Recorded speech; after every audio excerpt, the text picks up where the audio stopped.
Bien. Donc voilà. Alors, une fois que le système est installé, on vérifie la version du système. Bon, ça c'est...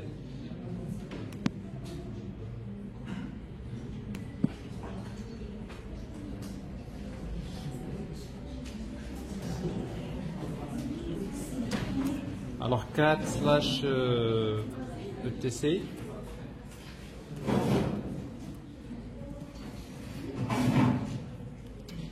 Alors en principe, donc vous affichez donc la version. Et bien c'est la version Ubuntu, c'est la version 18.04. Et c'est ce qui est exigé par Docker. Alors dans la documentation de Docker, donc on voit bien, on vous dit qu'il nous faut la version pour Ubuntu. Donc voilà les différentes versions de distribution qui marchent pour cette version de Docker. Donc il faut s'assurer que la version de Linux que vous avez supporte bien ce Docker Engine qui va être installé. Bon, après quoi, comment installer? Donc il existe deux manières de faire. Il y a la manière après avec beaucoup d'étapes d'installation. C'est ce que vous voyez ici. Vous avez différentes étapes d'installation. Mais si vous téléchargez les choses, vous installez, vous mettez des mises à jour, le plus simple c'est vous allez vous descendez en bas et vous allez trouver la possibilité d'installer à partir d'un script. Voilà, ici. Install using the convenience script. Alors ici, donc, ce qu'on va faire, c'est qu'il y a un script qu'on va télécharger, on va l'exécuter, et après, il va nous installer Docker dans la machine. Alors pour cela, donc, il y a la commande à exécuter, la suivante. Il y a deux commandes. La première, c'est celle-là qu'on va prendre. C'est copier.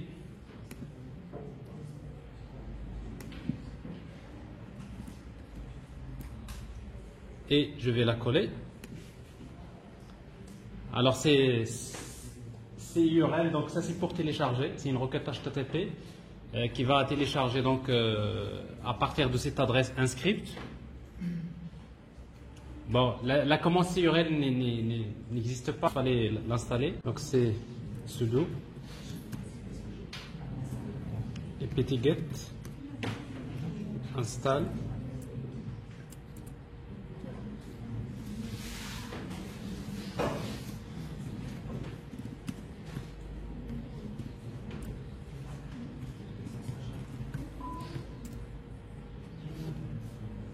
Yes.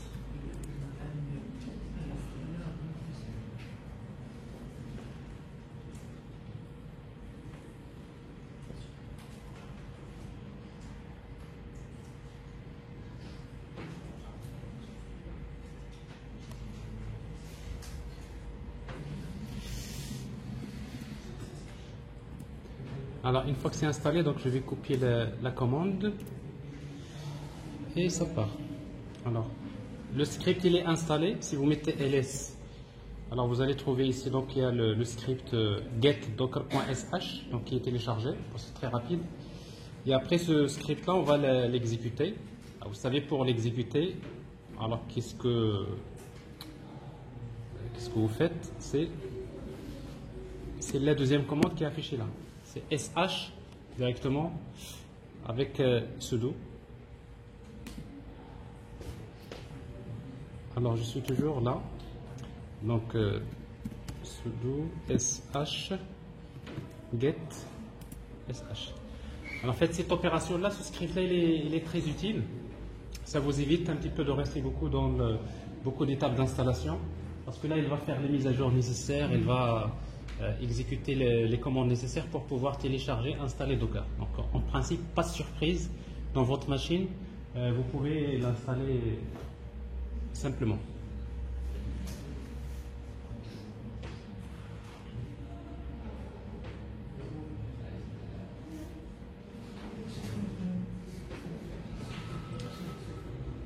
Voilà. Vous avez fait? Non, alors, est-ce que ta machine est plus les connectés Internet? Si elle est connectée, vous tapez les commandes, vous installez. L'essentiel, il faut séparer un peu les choses. Vous avez la machine virtuelle installée, Windows il est là, la version elle est là. Sur les deux commandes terminales, vous installez le Docker. Et après, l'autre problème, c'est la connexion réseau. Comment configurer? Alors, chacun, bien sûr, donc, si donc, en fonction de ces priorités, vous regardez le support, vous allez regarder la vidéo pour connecter un peu de. Qui a installé Docker? C'est bon? Qui s'installe? On court l'installation. On court. Installé. On court.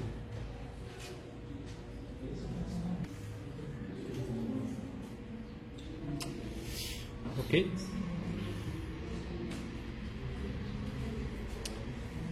Alors en principe, une fois, je crois que la connexion Wi-Fi il est trop lente. Mais normalement c'est quelques secondes. C'est pas ça, quelques secondes. Donc en principe ça devrait se faire. Alors une fois qu'il est installé, qu'est-ce qui reste? Donc vérifie si Docker est installé.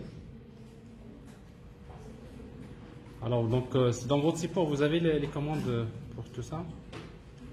Alors, déjà, il y a déjà des versions de Docker qui sont installées dans votre machine, ça je ne l'ai pas dit tout à l'heure. Si vous voulez réinstaller, désinstaller, il y a la commande qui permet de supprimer l'ancienne version de Docker. Donc, avant d'installer Docker, donc, vous pouvez toujours supprimer d'abord et après vous installez. Alors, cette commande, vous la trouverez également dans la documentation Docker. Bon, ça c'est l'installation de Docker. Et après, voilà. Maintenant, vous pouvez commencer à taper les commandes pour tester. La première, c'est la version de Docker qui est installée. Donc, vous tapez la commande Docker version. Alors, c'est donc, vous voyez ici la version 19.03 de Docker qui est là. À partir de là, normalement, vous pouvez commencer à utiliser Docker.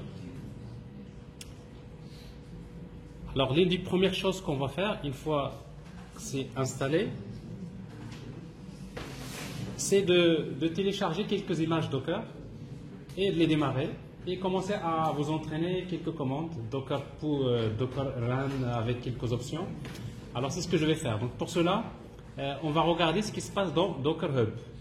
Alors en fait, hub.docker.com, c'est un site dans lequel vous pouvez explorer l'ensemble des images Docker qui sont exposées, c'est-à-dire que vous pouvez utiliser. Alors c'est ce que je vais faire ici.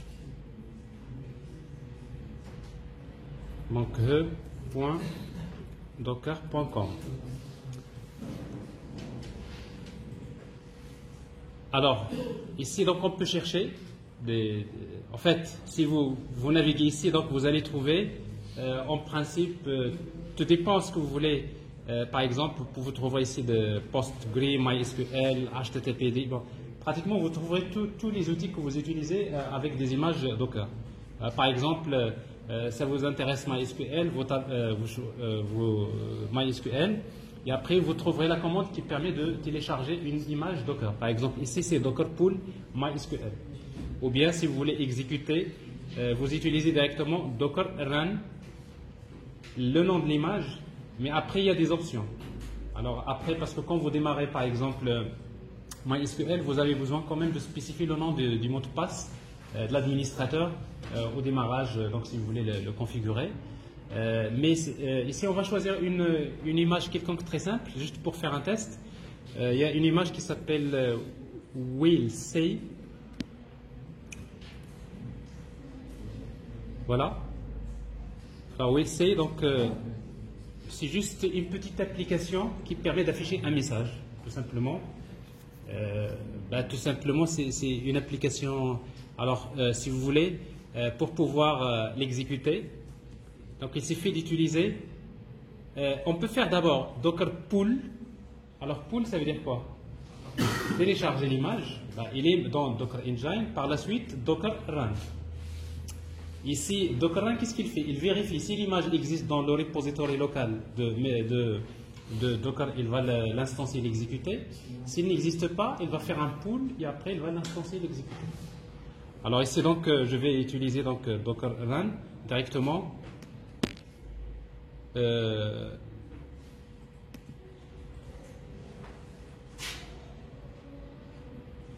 Voilà, donc ça c'est la commande que je vais utiliser que je vais faire. Alors déjà,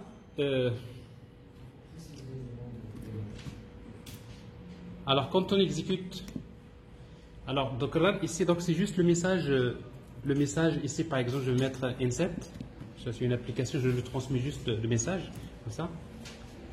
Alors on a besoin des permissions.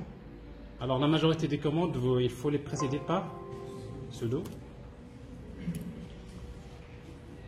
Alors il vous dit que l'image il l'a pas trouvée. Regardez bien, il n'a pas trouvé l'image que vous lui demandez, il est en train de faire un pull à partir de Docker Hub. Donc il est en train de télécharger l'image.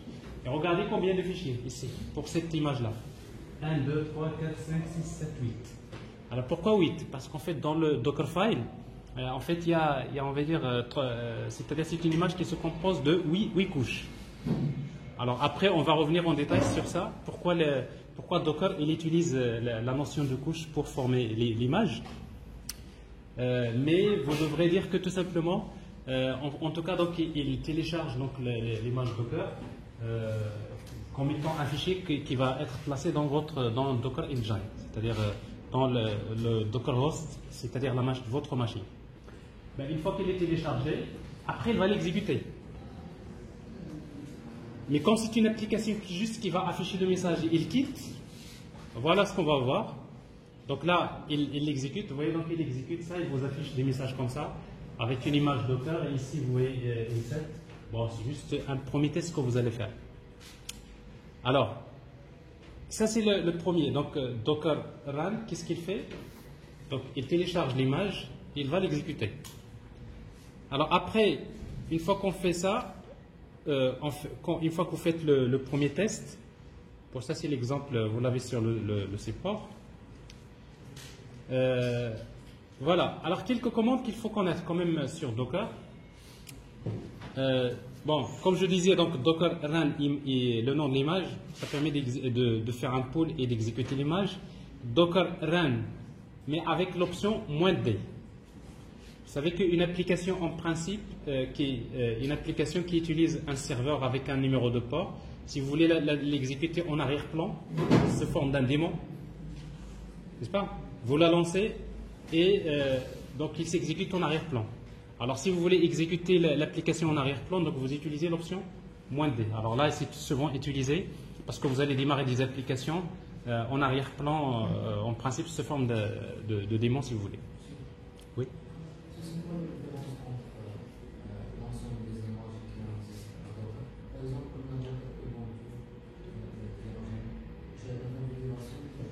Docker Run Ubuntu.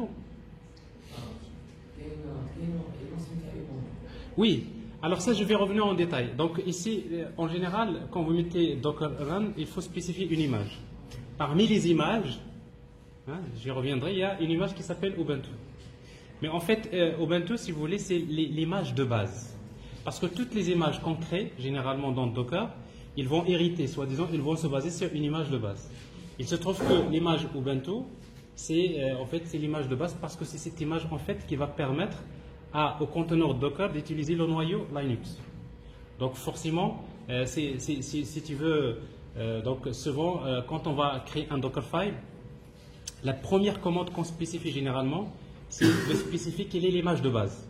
Et dans la majorité des cas, vous trouverez souvent Ubuntu, par exemple, qui est l'image de base, et après les autres couches qui vont venir après.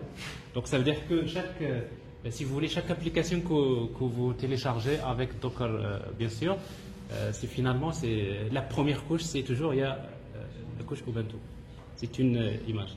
Et après, si vous voulez l'utiliser toute seule, Ubuntu tout seul, ça... Exactement. Exactement. Mais par contre, on va voir, si vous voulez exécuter, si vous faites Docker Run Ubuntu, il va télécharger l'image Ubuntu, mais quand il va l'exécuter, il va s'arrêter tout de suite. Pourquoi?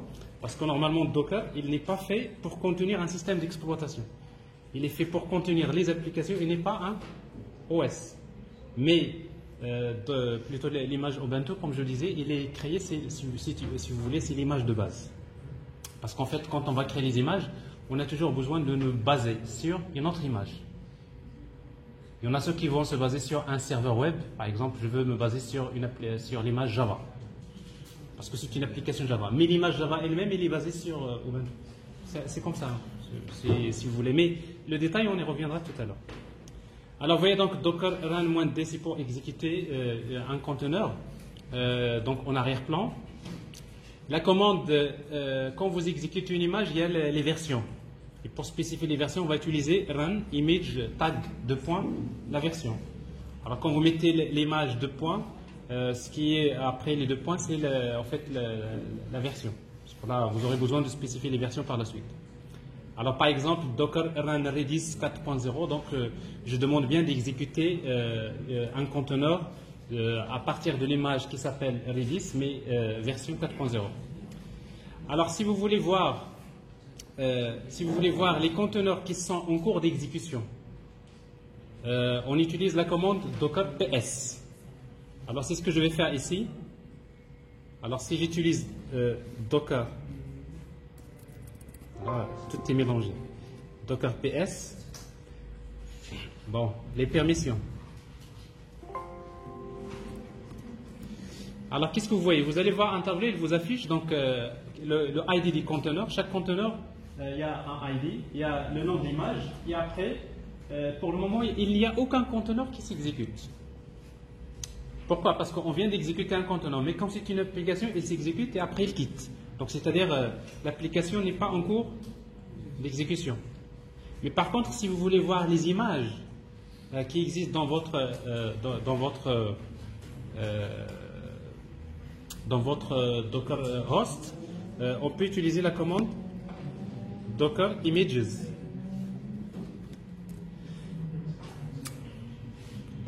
Sudo. Alors, comme vous voyez donc Docker images, donc vous allez voir que pour le moment, dans votre Docker Engine, dans Docker Host, vous avez une seule image qui s'appelle ULC. Voilà la version, le tag. Quand on ne spécifie pas le tag, la version, par défaut, c'est latest. Et après, les images ID. Alors, chaque image qui est généralement créée, il va lui donner un identifiant. OK? Unique, au niveau de Dockerhost. Et après, il vous dit qu'il a été créé, c'est 4 ans. C'est une image qui a été créée il y a 4 ans. Alors, d'autres commandes que vous pouvez utiliser. Alors, tout à l'heure, donc PS, il permet donc de vous montrer les processus, soi-disant, les conteneurs Docker qui sont en cours d'exécution. Alors, que si vous mettez PS-A, il vous liste les conteneurs et leur statut. Parce qu'il y a des conteneurs qui ont été exécutés, mais qui ont été arrêtés. Donc, ça veut dire que si j'utilise ici PS-A, Docker PS, avec l'option "-a", je vais avoir quelque chose de différent. Qu'est-ce que je vois? Je vois, il y a le conteneur. Déjà, vous voyez que ça, c'est chaque conteneur qui est créé, il a un ID. N'est-ce pas? Alors, c'est donc le conteneur, ça c'est son ID. L'image, c'est cette image. Le nom du conteneur, ici. Parce que quand on utilise, vous voyez ici donc le conteneur, comment il s'appelle. Ici, donc, quand on utilise la commande docker run, on peut spécifier l'option name. On peut donner un nom à un conteneur. Si vous ne le spécifiez pas, il va choisir un nom par défaut. Et selon le nom par défaut qu'il va choisir, il va utiliser en fait le nom de l'application et après les paramètres de l'application. Par exemple, ici, ça c'est ce qu'il a choisi comme nom. Et après, il vous dit ici, voilà. Donc, c'est un conteneur qui a été créé. Le conteneur, il a été créé il y a combien de temps? 6 minutes. Bon, parce que tout à l'heure, on l'a créé, on l'a exécuté et c'est arrêté. Et donc, ça, c'est juste si vous voulez avoir une idée sur les conteneurs qui sont démarrés.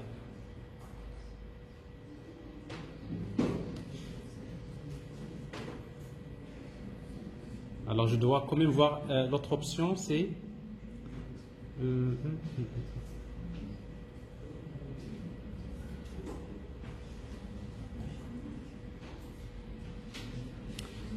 voilà. Alors après, si vous voulez manipuler un conteneur, vous voulez supprimer un conteneur par exemple, ou bien vous voulez supprimer des images, parce que maintenant il faut bien faire la différence. Est-ce que vous voulez manipuler l'image ou bien vous voulez manipuler le conteneur? Parce que c'est quoi un conteneur? Je disais tout à l'heure. un conteneur, c'est une instance de l'image. C'est-à-dire, avec la même image, je peux créer plusieurs instances, plusieurs conteneurs. Et chaque conteneur, il a un ID qui le diffère de l'autre. Alors ici, donc, pour manipuler un conteneur, bon, il y a des commandes que vous aurez besoin de connaître également, qu'il faut connaître. Alors ça, c'est juste, par exemple, ce que je vais faire, je vais télécharger une image qui s'appelle Nginx. Alors, en fait, Nginx, si vous voulez, c'est un serveur web qui est très connu. Bon, donc, on va le télécharger en utilisant sudo docker run -d. Alors, cette fois-ci, ça veut dire quoi? Je vais l'exécuter en arrière-plan parce que c'est un serveur web qui va utiliser un numéro de port et le nom, Nginx. Alors, tout ça, vous pouvez le trouver, si vous voulez, si vous tapez Nginx. Alors, il est là, vous cliquez dessus, après, il va vous... Voilà, donc si vous voulez l'exécuter, vous allez docker run et après Nginx. Alors, ce que je vais faire, dans un premier temps, je vais utiliser sudo docker run avec l'option -d. Voilà. Nginx. Alors la même chose, la même histoire, donc l'image n'existe pas en local, il va procéder au téléchargement. Et vous allez remarquer déjà, quand j'ai parlé tout à l'heure de DevOps, l'opérationnel. Regardez, son travail, avec ça, c'est beaucoup simplifié, parce que pour lui, il a juste besoin de savoir comment s'appelle l'image. Il tape Docker Run et après, son travail est terminé. Il peut passer à autre chose. Parce qu'avec ça, donc, il va télécharger tout ce qu'il faut, parce que l'image, il a déjà packagé tout ce qu'il faut, toutes les dépendances qu'il faut pour que l'application s'exécute dans un conteneur. Alors, une fois qu'il est exécuté, vous voyez, donc il vous dit, voilà, le statut maintenant, donc il est exécuté. Si vous utilisez la commande docker ps, sudo docker ps, alors vous voyez bien ici, donc le statut, vous avez le ID, il est là, vous avez le nom, vous avez plutôt le statut, il est en app. En fait, le statut app, c'est-à-dire il est en cours de démarrage. Il vient d'être créé il y a 25 secondes. Alors, Nginx, c'est un serveur web, n'est-ce pas? Et le serveur web, il démarre, il utilise par défaut le port 80. Mais ce que je n'ai pas dit tout à l'heure, si vous regardez dans la configuration, quand vous installez Docker, et ça c'est important, quand vous installez Docker, il crée sa propre interface réseau. C'est-à-dire, vous allez voir qu'il y a une carte réseau qui va s'ajouter, qui s'appelle Docker. On devrait la trouver ici. Et voilà, Docker 0, avec une adresse IP que vous pouvez voir.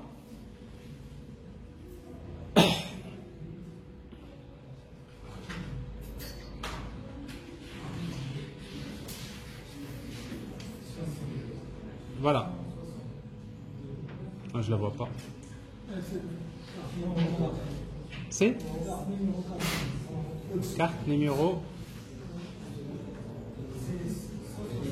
Voilà, c'est ça. 172. Voilà, 1701. Alors en fait, il se trouve que effectivement, donc Docker Engine, quand vous l'installez, il crée une carte, une interface réseau qui lui est propre. Donc ça, c'est son adresse IP. Alors maintenant, si vous voulez, notre serveur web, il est démarré dans le conteneur avec le port 80. Et ce port 80 là, il ne peut être utilisé qu'à l'intérieur du conteneur. C'est-à-dire, si vous voulez consulter l'application par une autre application qui se trouve dans le conteneur, ben, il peut utiliser le port 80 avec cette adresse IP. Ça, c'est l'adresse locale du conteneur. Ça va marcher. Mais si vous voulez, par exemple, consulter, je suis maintenant dans la machine hôte, ici. Je vais tenter d'accéder à l'adresse IP. C'était combien? 192.168.76. Vous vous rappelez, donc c'est l'adresse IP locale. que j'avais spécifié, point 3, ben, le port 80. Logiquement, bon, si je tente d'accéder, ça ne marche pas. Pourquoi? Parce que je suis dans une machine en dehors du conteneur et je veux accéder en utilisant le port 80. Or, le port 80, c'est un port qui est utilisé pour accéder à l'application à l'intérieur du conteneur.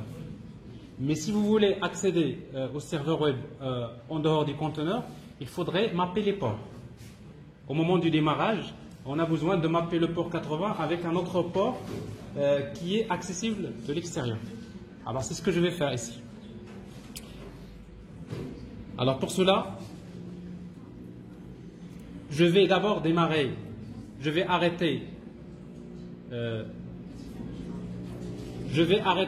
conteneur. Alors, pour arrêter un conteneur qui est en cours de démarrage, on va utiliser Docker stop.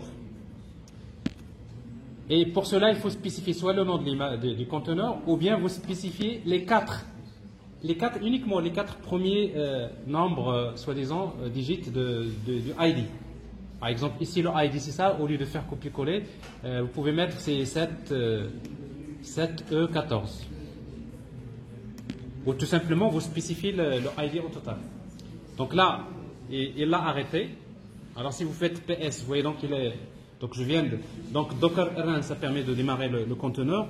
Docker stop, ça permet de stopper le conteneur. Alors maintenant, ce que je vais faire, je vais redémarrer le serveur Nginx. Voilà. Donc toujours sous forme c'est-à-dire en arrière-plan, mais je vais utiliser l'option P. Alors P, c'est-à-dire pour mapper les ports. Donc c'est-à-dire ici, donc je vais utiliser le port 80-82 par exemple. Ça c'est le port externe. Je vais le mapper avec le port 80. Ça veut dire que normalement mon Nginx, quand il démarre, il utilise le port 80. Mais je suis en train de mapper le port 80 de Nginx avec un port que je peux choisir moi-même, 80-82 par exemple. Et dans ce cas-là, si vous êtes en dehors du conteneur, vous pouvez accéder à ce conteneur en utilisant ce numéro de port. Alors si vous voulez garder le même port, vous pouvez mettre 82.80. Pas de problème. Alors ici, donc c'est pas P, c'est moins P. Moins port, moins P. C'est moins P, c'est pas de double. En fait, c'est pas double tiré, c'est un sous-tiré. Alors voilà, donc il est démarré. Si vous faites encore un PS, donc là il est démarré. Mais cette fois-ci en interne, le port c'est 80, mais en externe il est accessible. Vous voyez donc, si vous voulez accéder maintenant, à partir de n'importe quelle machine, 0.0.0, le port c'est 82. Alors maintenant, si je reviens à la machine hôte ici, je tape maintenant, j'envoie la requête, 192, 168, c'est pas 80, c'est quoi? C'est 80, 82. Alors ici, donc, en principe, je suis dans une autre machine, voilà, donc, welcome to Nginx. Donc, c'est-à-dire que j'ai bien démarré un serveur web dans un conteneur qui est déployé dans une machine virtuelle et je suis en train d'accéder via HTTP, bien sûr, de communiquer avec le conteneur. Oui.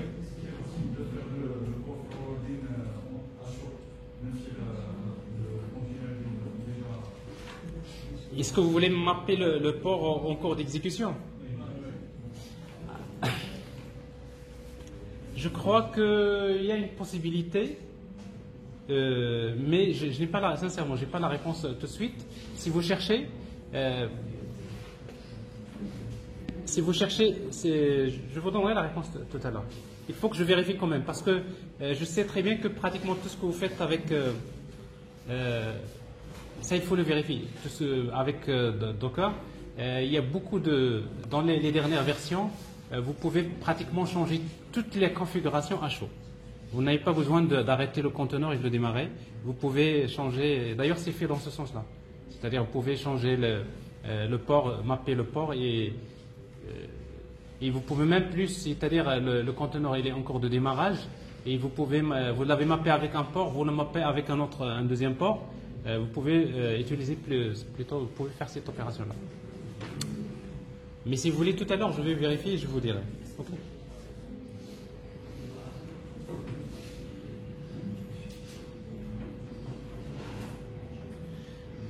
Alors voilà, donc ici vous avez l'exemple Nginx. Bon, ça c'est consulté. Alors si vous remarquez, ici, bon ça c'est avec l'option, voilà, moins P, 80-81. Alors en principe ici donc il n'y a pas de problème. Donc souvent, les applications, les conteneurs que vous exécutez qui utilisent, qui sont des serveurs, souvent vous aurez besoin d'utiliser l'option moins P. Parce que vous avez besoin de mapper le port, sinon votre application il est dans le conteneur, il s'exécute, mais il est inaccessible de l'extérieur. Des questions? Non? Alors voilà, si vous voulez comprendre cette idée de comment mapper les ports, c'est ce qui va se passer. Alors ici donc vous avez principalement vous avez donc le host de Docker. Vous avez Nginx Container. Nginx Container, vous pouvez démarrer plusieurs instances en utilisant le port 80-80, il n'y a pas de problème. C'est-à-dire quand vous dites Docker Run Nginx, Docker Run Nginx, qu'est-ce qu'il fait? Il va démarrer deux instances, deux conteneurs dans le Docker Engine, c'est-à-dire dans le host de Docker, en utilisant le port 80-80. Il ne va pas vous dire que le port 80 est déjà utilisé. Mais par contre, si vous voulez accéder à ces conteneurs de l'extérieur, chaque conteneur, vous allez le mapper. Par exemple, ce conteneur, je vais le mapper 80-80 et celui-là, je vais le mapper 80-82. Alors, c'est ce que je vais faire. J'ai déjà démarré un conteneur. J'ai déjà démarré Nginx, un conteneur. Je vais démarrer un autre conteneur, c'est toujours Nginx. Si vous faites Docker PS, vous voyez bien qu'il y a deux conteneurs qui sont en cours de démarrage. Les deux conteneurs utilisent le port 80 en interne. Mais pour accéder de l'extérieur, vous avez voilà, deux différents. Alors, c'est ce que je vais faire. Alors, je peux accéder en utilisant 80-81. Alors là, je suis en train de communiquer avec la première instance du conteneur. Et 80-82, je suis en train de communiquer avec la deuxième instance. Alors ça c'est très intéressant. Imaginez que vous avez des versions, il y a, comme je disais tout à l'heure, l'héritage technique. Vous avez une ancienne application, une ancienne version, vous êtes passé à une nouvelle et vous voulez démarrer les deux. Tout simplement, vous pouvez les démarrer dans des conteneurs différents et après tout simplement vous changez vous mappez les ports. Donc vous laissez la possibilité d'accéder aussi bien à l'ancienne et à la nouvelle. Alors ça c'est pas la raison pour laquelle on fait ça, mais c'est juste pour répondre à la question de tout à l'heure.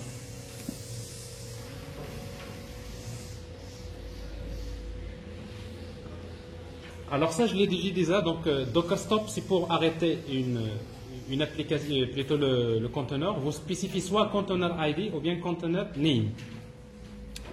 Alors pour supprimer un conteneur, vous utilisez RM. Remove. Alors je voudrais supprimer le conteneur, ce conteneur-là. Je connais son ID ou bien son nom. Je vais utiliser sudo docker rm. Mais si vous faites ça, il va vous dire que ce n'est pas possible. Il va vous dire qu'il faut d'abord l'arrêter. Parce que pour supprimer un conteneur, il faut d'abord l'arrêter avant de le supprimer. Alors je vais l'arrêter. Donc stop.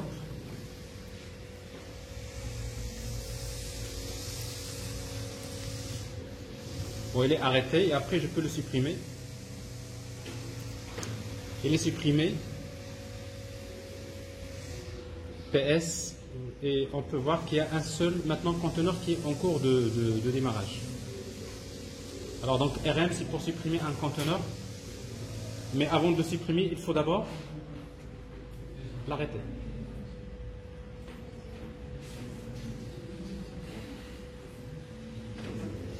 Alors ça c'est pour les conteneurs. Alors maintenant pour les images. Donc pour les images, d'accord, d'abord si vous voulez voir la liste des images qui sont dans votre Docker host, je l'ai déjà dit tout à l'heure, c'est quelle commande? Docker images sudo. Alors Docker images, donc vous voyez donc les différentes images qui sont dans le conteneur. Et après, si vous voulez supprimer une image, alors si vous voulez supprimer l'image, c'est-à-dire cette fois-ci, parce que l'image quand même c'est des fichiers qui c'est des mégas, c'est-à-dire ça prend. Alors le conteneur, en termes de fichiers, ça prend pas beaucoup d'espace, parce que c'est quoi? C'est une instance de l'image, c'est pas une copie. C'est des fichiers qui sont très légers.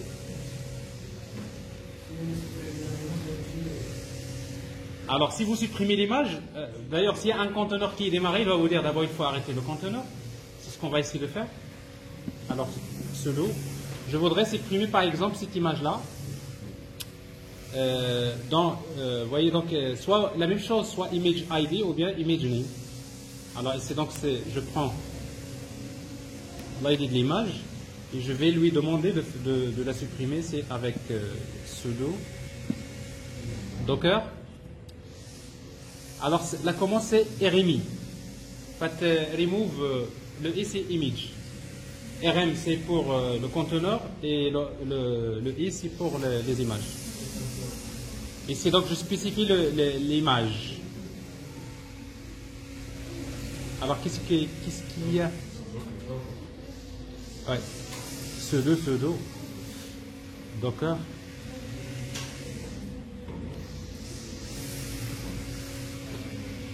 Alors, vous voyez, dans cette situation, il ne peut pas supprimer l'image. Pourquoi?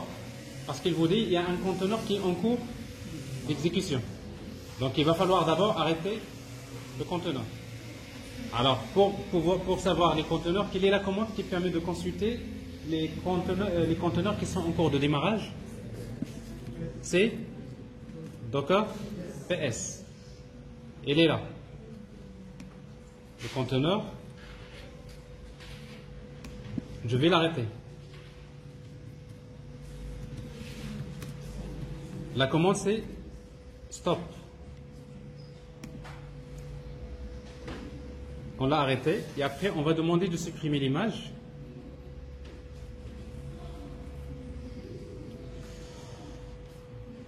RMI, voilà, c'est ça.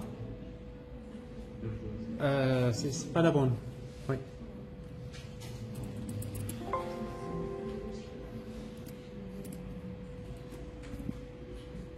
Voilà. Alors,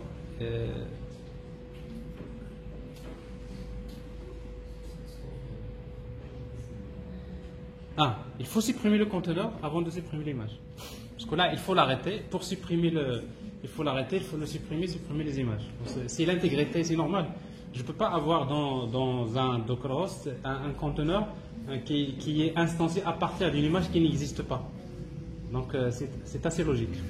Donc, ça veut dire, vous allez utiliser encore Docker ps-a. Et vous prenez donc, voilà, donc vous supprimez donc les conteneurs. Et le conteneur ici, donc c'est celui-là.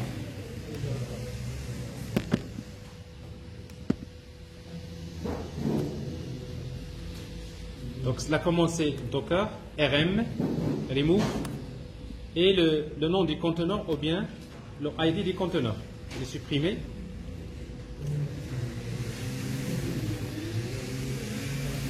Et après, donc, on va supprimer l'image Nginx.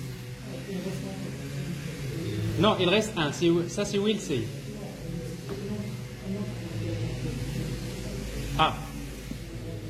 Il y a un autre conteneur qu'on va supprimer. RM.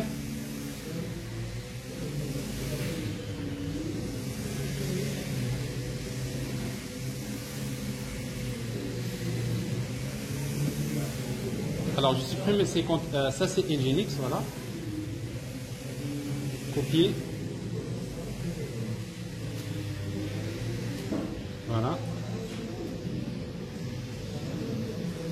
Alors il n'y a plus de Nginx comme conteneur. Et après, on peut supprimer l'image. C'est RMI.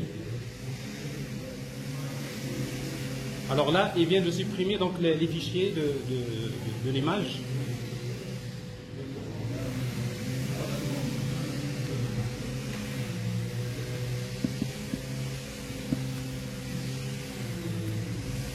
Images.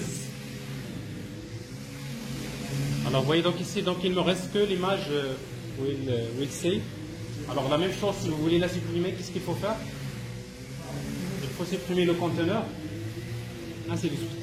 Alors, c'est des commandes vraiment de base, mais c'est pratiquement, ça c'est les premières commandes que vous devrez maîtriser. Pour le moment, vous allez le faire manuellement, mais après vous allez voir que pour automatiser des trucs comme ça, au lieu de s'amuser, après on va voir, il y a des outils d'orchestration des conteneurs. C'est justement que Kubernetes et les autres qui vont vous permettre en quelque sorte de faire plus que ça, mais donc on verra que.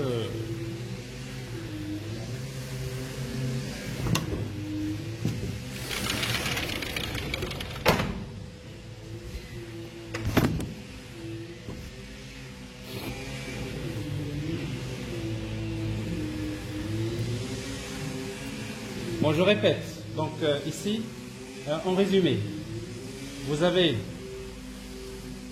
les commandes qu'il faut retenir. D'abord, la première, c'est, une fois que vous avez installé Docker, regardez la version que vous avez. Il faut toujours la connaître. C'est la version 19.03.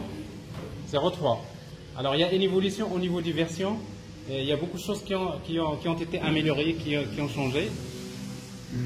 Ensuite, vous avez Docker. Si vous voulez voir la liste des images que vous avez dans votre Dockerhost, c'est Docker Images. Alors, il y a une seule image. Et après, si vous voulez voir la liste des conteneurs qui sont en cours de démarrage, c'est PS. Il n'y a pour le moment aucun conteneur qui est en cours de démarrage. Vous voulez voir tous les conteneurs en cours de démarrage et ceux qui ont été stoppés, c'est avec l'option -A. Alors on voit bien donc les conteneurs qui sont en état, vous voyez, excited, donc c'est-à-dire qu'il s'est arrêté, donc, en quelque sorte. Quoi d'autre? Vous voulez voir la liste des images des conteneurs, c'est fait. Et après, Docker, ici donc il y a un conteneur. Si vous voulez faire le stop, vous faites Docker stop. Si vous voulez supprimer un conteneur, c'est Docker RM. Et vous pouvez spécifier soit le ID, soit le name. Vous n'êtes pas censé mettre tout le ID, vous pouvez mettre juste les quatre premiers caractères du ID. Et après, si vous voulez supprimer l'image, ben vous utilisez Docker RMI et vous spécifiez le ID de l'image. Alors que l'image ici, son ID c'est 6B36.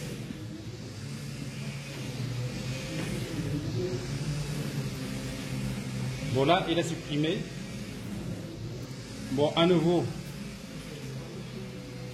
Docker Images, donc il n'y a aucune image ici. Bon, après, par la suite, pour pouvoir exécuter une image Docker, pour exécuter un conteneur, donc vous utilisez Docker. Ben, on va utiliser, par exemple, supposons je voudrais utiliser MySQL. Parce que là, ça va nous permettre ça va nous permettre de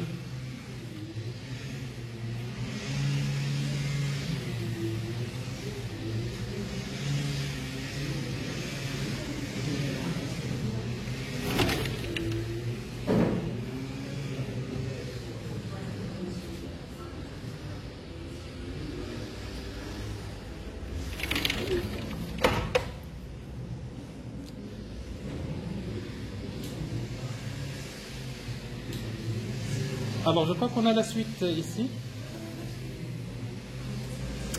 Alors voilà, donc le conteneur Docker, tenter de démarrer un conteneur Ubuntu. La question qu'il a posée tout à l'heure, c'est que qu'est-ce qui se passe si vous mettez par exemple sudo docker run ubuntu?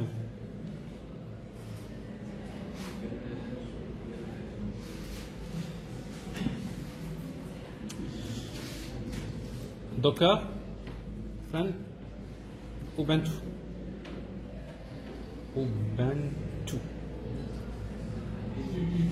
Ubuntu. Alors, qu'est-ce qui va se passer? Regardez. Ben, il va vous dire l'image Ubuntu n'existe pas, il va la télécharger. N'est-ce pas? Parce que de toute façon, il n'y a aucune image dans mon système.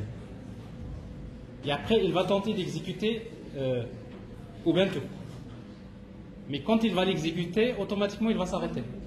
Parce qu'en fait, comme je disais, Docker n'est pas fait en fait pour contenir, pour transporter un OS. Ce n'est pas son objectif.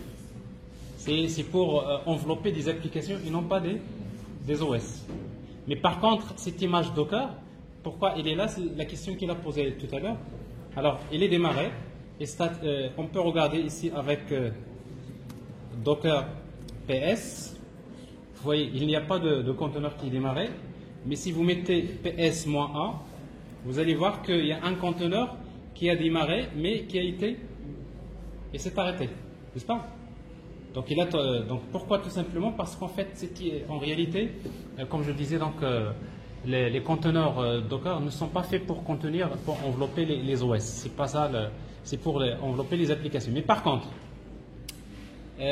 tous les conteneurs Docker ont besoin d'utiliser le noyau Linux du host, c'est-à-dire de la machine. Alors pour cela que toutes les images Docker vont se baser sur cette image. C'est pour cela que vous allez voir que dès que vous installez, si vous installez une image quelconque, vous téléchargez, vous allez voir que, en principe, c'est que l'image Ubuntu, il est automatiquement installée. Alors c'est l'image de base. Quand on va créer une nouvelle image Docker, on a besoin de spécifier d'abord la première ligne de Dockerfile, on spécifie quelle est l'image de base. On va se baser sur une image qui existe déjà. Et l'image de base, c'est Ubuntu. Donc vous pouvez soit créer une image à partir de cette image-là, Ubuntu. C'est comme l'héritage. Vous voyez, donc dans l'héritage, dans l'orienté objet, par exemple dans Java, vous avez toujours une classe object, n'est-ce pas? Quand vous créez une classe, vous héritez de la classe object. Alors si vous n'héritez pas d'une autre classe, vous héritez automatiquement de la classe. Vous devrez hériter de la classe object. Alors c'est pas vraiment ça, mais c'est juste dire qu'en fait c'est un peu le principe. Parce que cette image Docker, plutôt Ubuntu, ici c'est celle qui va permettre réellement au conteneur d'accéder au noyau Linux. Parce qu'il a besoin de gérer les processus pour créer un espace processus pour le conteneur. Donc tout ça c'est quelque chose quand même qui a besoin de... Alors voilà la raison pour laquelle, en quelque sorte, Docker ne peut pas s'exécuter dans n'importe quel système, parce que Docker lui-même, il a été créé dans la base, il s'est inspiré il s'est basé sur LCX de Linux, voilà.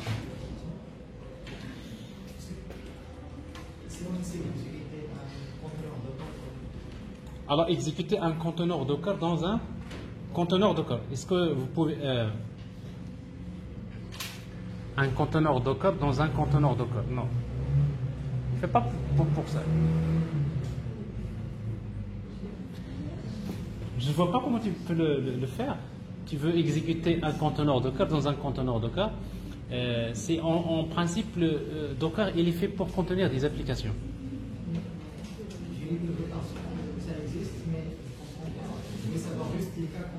Alors, laissez-moi le temps sincèrement de répondre, de voir un peu, et après je vous répondrai. Logiquement, c'est-à-dire en termes logiciels, c'est possible, c'est-à-dire dans la base comme elle est. Mais si ça n'a aucun intérêt, si ça a un intérêt réel, ça doit forcément exister. Si ça n'a pas d'intérêt, ça n'a aucun sens de le laisser, parce que ça va sortir du cadre parce que Docker et les conteneurs, ils sont faits pour créer, découper la logique applicative, un ensemble d'applications, chaque application dans un conteneur. Mais par contre, le conteneur, lui, il n'est pas dans un conteneur, mais il est dans un conteneur engine, qui est on va dire, c'est le moteur c'est le bateau qui transporte les conteneurs, si vous voulez. Mais je vais quand même chercher pour voir un peu ce qui se passe à ce niveau-là. Alors, ça c'est juste entre parenthèses. Donc, voilà. Alors après, la commande exec. C'est important, c'est une commande qui va permettre d'exécuter une commande à l'intérieur d'un conteneur. Alors, pour vous montrer l'intérêt de cette commande-là, je vais d'abord exécuter un conteneur MySQL. Je vais démarrer MySQL dans la machine. Alors, pour cela, voilà ce que je vais faire. Je vais utiliser la commande docker run. Alors, vous voyez donc, avec run, je peux utiliser name, l'option de name, le nom du conteneur. Ça, c'est le nom du conteneur, c'est MySQL, ça c'est le nom. Je peux choisir comme je veux. Et après, par la suite, donc, on va spécifier quelques options. Alors, quelle option ici? Donc, vous avez normalement le mot de passe, de route. Je l'appelle ici route. Et après, l'option "-d", c'est-à-dire se forme d'un. Je vais l'exécuter en arrière-plan. Et le nom de l'image que je veux exécuter s'appelle MySQL. Alors, de toute façon, tout ça, vous allez le retrouver directement dans Docker Hub. Alors, dans Docker Hub, vous allez taper MySQL. Voilà.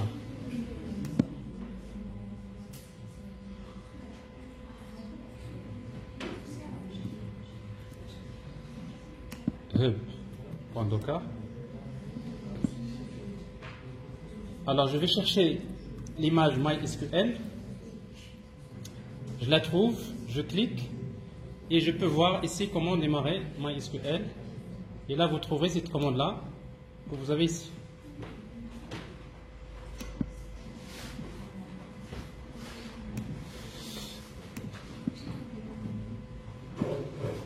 Alors, sudo.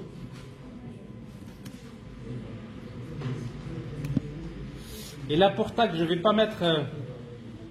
Alors, il faut que je change quand même. Ici, name. Alors, si vous voulez le nom, soi-disant, du conteneur, je vais lui donner le nom. Je l'appelle my, tout simplement, my2. Ça, c'est le nom, vous pouvez le choisir comme vous voulez. Et après, le mot de passe de l'administrateur, ici, je vais utiliser, par exemple, root. Et après, voilà, -d, l'image, comment il s'appelle, MySQL. Alors, la même chose ici, qu'est-ce qui va se passer? Il n'y a pas de conteneur MySQL, il n'y a pas d'image MySQL en local, il va la télécharger. Et quand il va télécharger l'image, il va créer une instance. Il va créer un conteneur. Et ce conteneur va le démarrer. Une fois qu'il va le démarrer, on peut se poser la question, comment accéder, comment communiquer avec MySQL, avec par exemple la commande MySQL. Alors c'est ce que je vais vous montrer. Alors il est en train de faire pull. Alors tout ce que vous voyez, donc je rappelle toujours, tout ça c'est les différentes couches de l'image. Docker.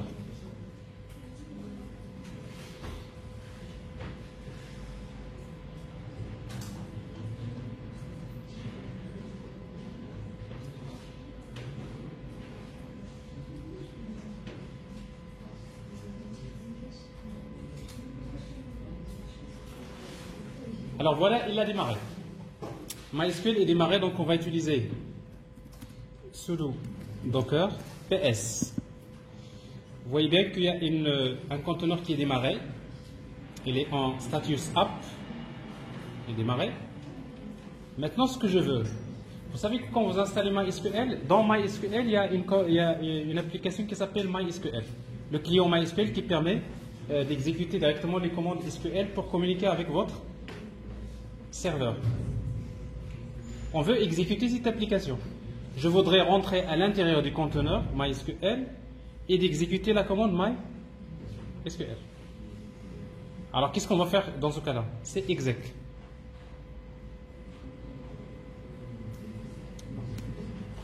Alors, il y a un conteneur qui est démarré. Je voudrais rentrer dans on va dire, rentrer dans le contexte du conteneur et exécuter une commande. Alors, dans ce cas-là, voilà ce qu'on va faire. On va utiliser la commande docker exec avec les options moins IT. Alors, en fait, l'option I, c'est le mode interactif.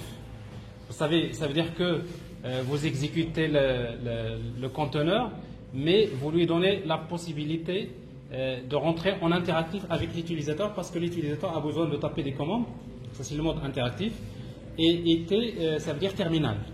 Ça veut dire quoi? Ça veut dire que finalement, on va utiliser le terminal de notre que nous utilisons comme, on va dire, comme console d'interaction avec le conteneur. Et après, comment il s'appelle l'image, mon conteneur, je l'ai appelé my2. Et après, je vais exécuter une commande qui s'appelle MySQL. Alors, c'est comme si vous installez MySQL, vous allez sur ligne de commande, dans le dossier bin de MySQL et vous tapez MySQL. Et ça vous permet d'avoir, en quelque sorte, quelque chose comme ça. Alors, c'est ce que je vais faire. Donc, je vais utiliser sudo docker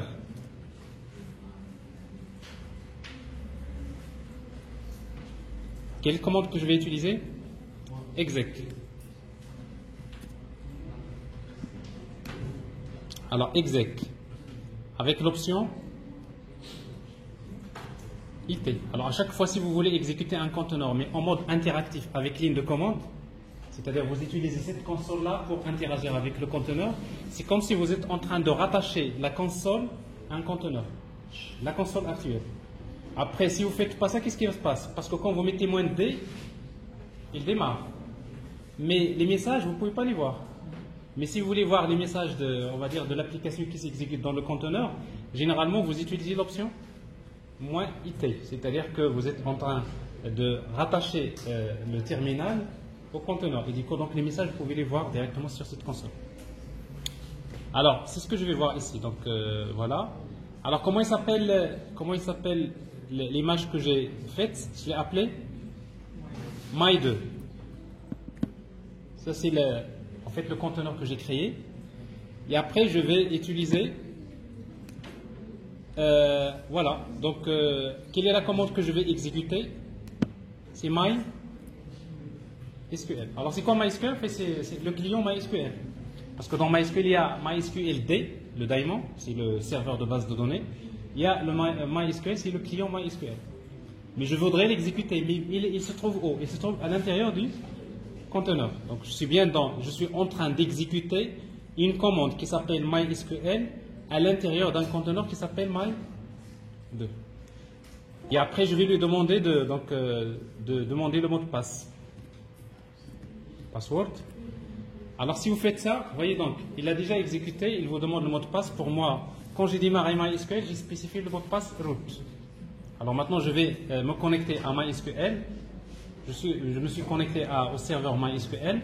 Et après, ici, donc, vous pouvez taper les commandes que vous voulez. Alors, show databases, par exemple. Et vous pouvez voir la liste des bases de données que vous avez dans MySQL. Je suis bien à distance. J'ai la commande Docker qui m'a permis d'aller vers un conteneur où s'exécute une application. Là où il y a encore je vais exécuter une commande ou bien une petite application à l'intérieur du conteneur. Et comme le résultat va être envoyé sur la console, parce qu'il y a le mode interactif, donc j'ai besoin d'utiliser la commande, plutôt les options -IT, donc pour spécifier donc comme quoi je vais travailler en mode interactif en utilisant mon terminal. Et après ici, donc vous pouvez créer votre base de données, create. database test MyDB, database MyDB, point virgule, la base de données est créée, show databases.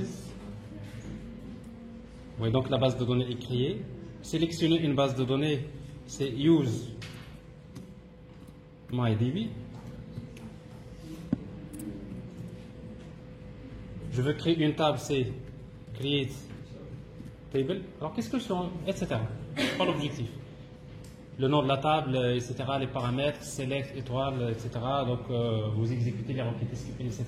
Donc ça c'est le client classique de MySQL. Mais si vous voulez accéder maintenant à MySQL en utilisant l'interface phpMyAdmin, il faut une autre image, il faut un autre conteneur, n'est-ce pas? C'est un autre conteneur phpMyAdmin qui est un serveur web qui est basé sur Apache, qui va me permettre de dialoguer via HTTP avec MySQL. Il s'agit bien d'un autre conteneur, parce que MySQL, c'est un conteneur base de données. Vous voulez un serveur web, un conteneur pour le serveur web. Alors ça, c'est des choses que vous pouvez faire.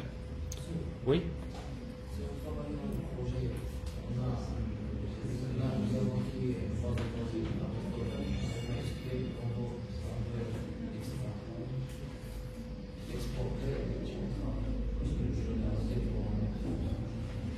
Alors, en principe, donc, comme je disais, donc vous avez, en fait, vous rentrez maintenant dans l'administration de base de données. Alors, si vous avez des outils d'administration qui permettent d'exporter la base de données en fichier SQL. Oui.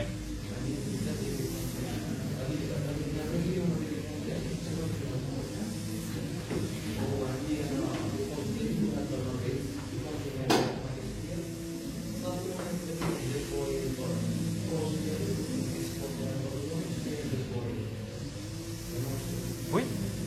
Alors, donc, pratiquement, c'est ce que vous faites d'habitude. Alors, là, vous avez une base de données, vous avez des bases de données. Alors maintenant, juste, je vais en parler. Mais vous avez un conteneur, et ça, c'est quand même quelque chose qu'on va faire tout à l'heure. Vous avez un conteneur. Les bases de données qui sont maintenant que vous créez, parce que là, vous créez, par exemple, vous créez une table, create table, produit, et après, vous spécifiez par exemple ID de type int, not nul, primary key, je crois. Et après, virgule, par exemple, le name de type var char 25. Je crée une base, une table. Bon, la table est créée. Alors, je vais utiliser describe tables. Describe table.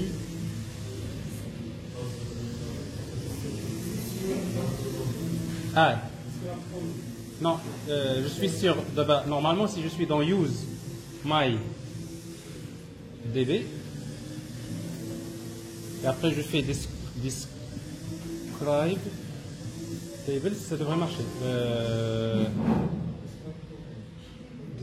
Non, describe la base de données. Describe, oui, c'est describe my show tables, c'est pas describe. Show tables. Alors j'ai la table produit et après vous faites un truc comme ça, insert into produit, values par exemple, après les valeurs j'ai 1 et le produit qui s'appelle A. Ça c'est des chaînes de caractères. J'ajoute un autre produit, B, select étoile from produit. Voilà. Bon. Là, je suis en train de créer des bases de données. Je suis en train d'insérer des gens. S'il vous plaît. Donc j'insère les données dans la base, mais où sont ces données-là? Ben, il se trouve que toutes les données que je suis en train d'enregistrer sont stockées dans un dossier à l'intérieur du conteneur. Donc ici, si vous supprimez le conteneur, toutes les bases de données vont être supprimées. Alors c'est la raison pour laquelle par la suite, donc, je vais vous parler de ce qu'on appelle comment mapper les volumes. On a vu comment mapper les ports, et quand on démarre un conteneur, on peut également mapper les volumes. Ça veut dire quoi? Je peux démarrer un conteneur et je peux lui dire que les fichiers, si pas dans le conteneur qui va les stocker, je peux lui donner un dossier externe carrément dans lequel elle va stocker les données. Alors ça c'est la même chose, comment on peut mapper les ports, on peut mapper également les volumes, c'est-à-dire le stockage. Tout ce que le conteneur va stocker, on peut lui dire, tiens tu l'envoies dans tel dossier à l'extérieur, donc ça c'est quelque chose dont je voulais parler. Mais après l'exportation de la base de données, il n'y a pas de problème. Du moment que vous avez une base de données, vous avez plein de façons pour exporter la base de données en fichier SQL, en format SQL. Et après, par la suite, si vous avez le fichier .SQL, eh bien, vous l'exécutez dans un autre conteneur de la même manière. En fait, les conteneurs ne vont pas t'empêcher de faire tout ce que tu fais d'habitude. Ben, le conteneur, c'est-à-dire c'est une application qui démarre, il te facilite juste le démarrage de l'application dans une enveloppe isolée. Mais après, tout ce que tu fais d'habitude avec ton serveur de base de données, eh ben, tu peux le faire. Soit via une autre application PHPMyAdmin, je ne sais pas, qu'il faut démarrer, et qui va te permettre d'administrer donc le conteneur. Il suffit de connaître le nom du conteneur. Bien sûr, mais bien sûr, si on ne les lit pas, ça n'a aucun sens. Parce qu'en fait, le PHPMyAdmin, c'est quoi? C'est une application web avec PHP qui va se connecter vers MySQL. Donc, si vous regardez dans l'image PHPMyAdmin sur Docker Hub,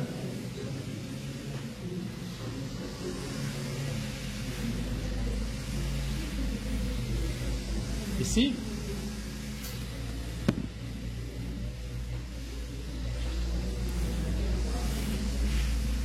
voilà, oui, donc il est là. PHPMyAdmin, c'est une application. Et si vous regardez dans la documentation, vous allez trouver Docker Run name machin machin moins P. Parce que ici, donc, il va démarrer avec 80 et vous dites je vais le mapper en port 80-80. Et après, le nom de l'application. Alors, dbname, regardez ici, le paramètre PMA host. C'est quoi ça? Égale db host. Alors, vous avez déjà créé un conteneur qui s'appelle my2. Ici, tu vas juste mettre my2. Ça veut dire que tu es en train de dire à MySQL, quand tu démarres, connecte-toi là le conteneur. Donc, je spécifie juste le host de MySQL. Et généralement, c'est le nom du conteneur. Donc, c'est-à-dire que dans une application, s'il connaît le nom du conteneur, ben, il va se connecter. Si c'est un conteneur local, si c'est un conteneur distant, ben, il faut spécifier donc le host, l'adresse IP, le port, etc. Sinon, tu cherches par défaut, il suppose que MySQL se trouve en localhost. Mais là, si tu n'as pas déjà MySQL qui est déjà démarré, ça n'a aucun. Cette commande-là ne va pas t'installer MySQL. Il va te démarrer uniquement Apache avec une application PHPMyAdmin qui va se connecter à MySQL. Et du coup, donc, vous avez deux conteneurs. Et je vous demande de faire ça parce que c'est l'une des applications que vous allez souvent utiliser. C'est ça, c'est que vous avez besoin des outils classiques de retrouver, mais tout en format Docker.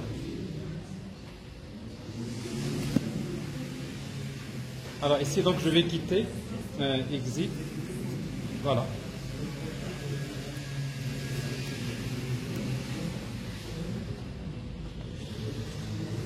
Voilà, alors ça c'est la commande exec. Alors, je vais chercher un exemple un peu mieux que celui-là. Je suis sur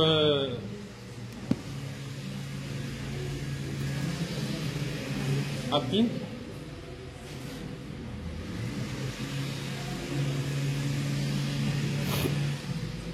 Alors, si vous cherchez une image, on va dire Linux, la plus petite possible, c'est-à-dire une image Linux qui est, si vous voulez, très, très réduite,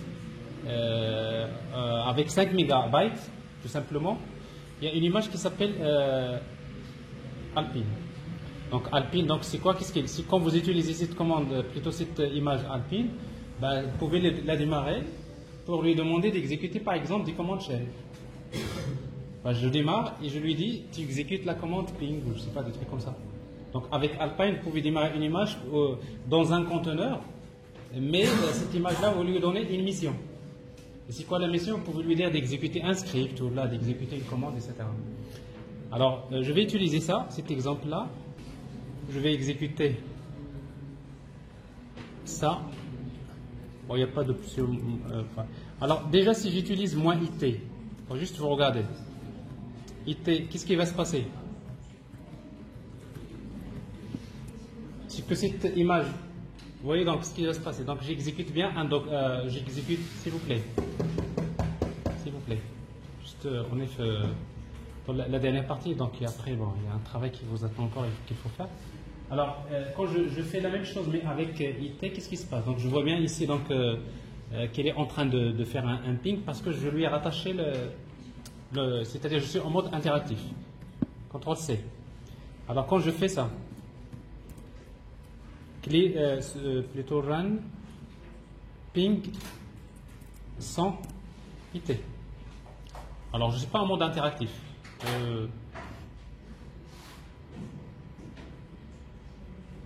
Je dois utiliser -d. Parce que là, je vais l'exécuter, mais avec l'option -d. Vous suivez? Vous suivez? Ceux qui ne suivent pas, je les vois. Hein. Ceux qui suivent. Est-ce que vous suivez? Parce que si vous y êtes. Je reprends. Je vais exécuter Docker run. Je vais exécuter une image Docker, un conteneur qui s'appelle Alpine. Alpine, c'est quoi? C'est une image Linux très réduite. Qu'est-ce qu'il contient? Il contient juste l'essentiel pour démarrer l'exécution des scripts ou des commandes shell. Alors, ce que je vais faire, donc je vais exécuter un conteneur en mode c'est-à-dire en arrière-plan, c'est-à-dire avec l'option -d. Et quand il va s'exécuter, je vais lui demander de faire un ping. Donc ici, comme l'option elle est -d, regardez ce qui se passe.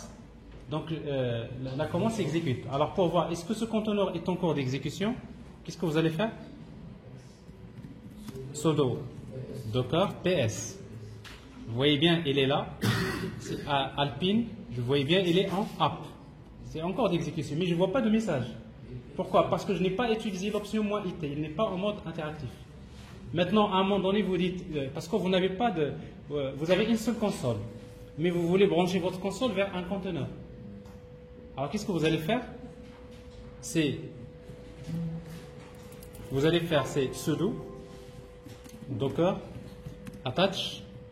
Qu'est-ce que je vais attacher? Je prends le conteneur. Le conteneur, j'ai son ID. Et qu'est-ce que je vois ici? Regardez. Je commence à voir les messages. C'est-à-dire mon application, il tourne en boucle, il n'y a pas de problème. Je ne vois pas de message. J'arrête. Ici.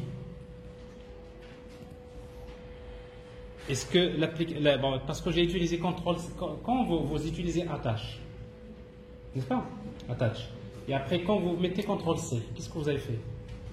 Là, vous avez arrêté l'application dans le conteneur. Et quand l'application dans le conteneur s'arrête, c'est le conteneur qui va s'arrêter. Donc ici, c'est le cas. Donc ça, c'est un exemple qui vous montre comment attacher une console. Comment attacher une console à un conteneur. C'est très utile. Alors pourquoi? Parce que souvent, quand vous démarrez un serveur, à un moment donné, votre serveur il est en train de loguer. Il log, n'est-ce pas? Il log des messages, etc. Soit dans la console, soit dans des fichiers log.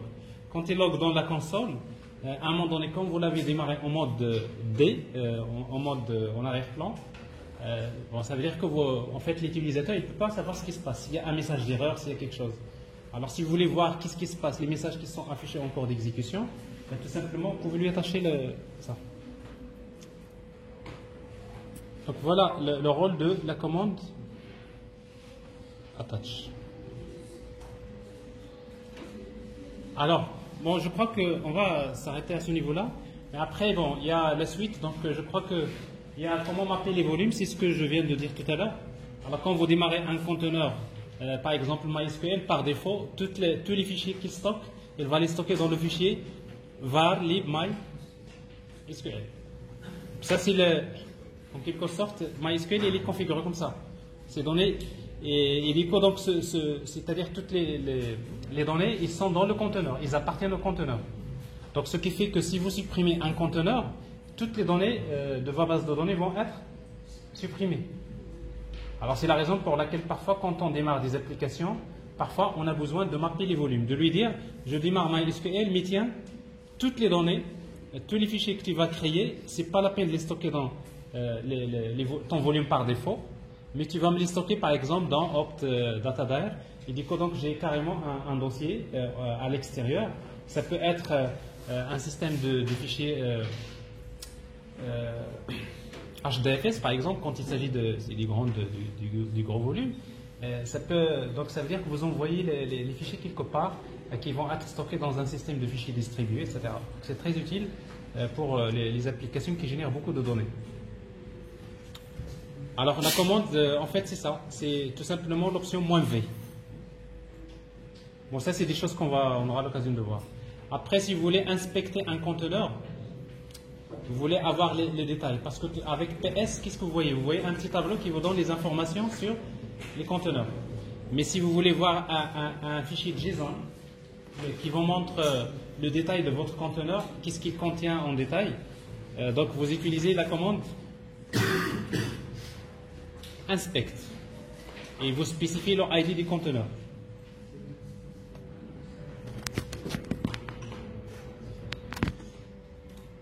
Alors quoi d'autre? Si vous voulez voir les logs, les fichiers, le log du conteneur, parce qu'il va loguer des messages, vous utilisez la commande logs. Alors docker sudo logs et vous spécifiez le ID du conteneur et vous pouvez voir le fichier log. C'est très important. Toutes les applications, quand ils démarrent, ils vont loguer dans un fichier. Et avec votre console, vous voulez voir le contenu du log, vous avez une commande. Et après, bon, on verra ça. Donc, comment configurer une API REST. Maintenant, pour accéder à Docker à distance via HTTP, comment configurer une API REST? Vous avez la démarche. C'est-à-dire que tout ce qu'on vient de faire, avec les commandes Docker, tout ça, on peut le faire via des requêtes HTTP. Par exemple, si vous voulez voir la liste des images, vous mettez justement l'adresse IP images/JSON, ben, il vous donne toutes les images. Vous voulez voir les conteneurs, qui sont en cours de démarrage. Vous voulez exécuter des commandes Docker, je ne sais pas, remove ou je ne sais pas quoi. Donc toutes les commandes que vous faites, vous pouvez y accéder via des API REST. C'est très utile. Voilà. Et bon, ça c'est l'autre partie, comment créer les images Docker. Parce qu'une fois qu'on aurait su manipuler Docker avec les commandes, et ça c'est la base, après on va commencer à créer des applications. Et après on va créer des fichiers Dockerfile et nous-mêmes on va monter des images et que vous allez manipuler.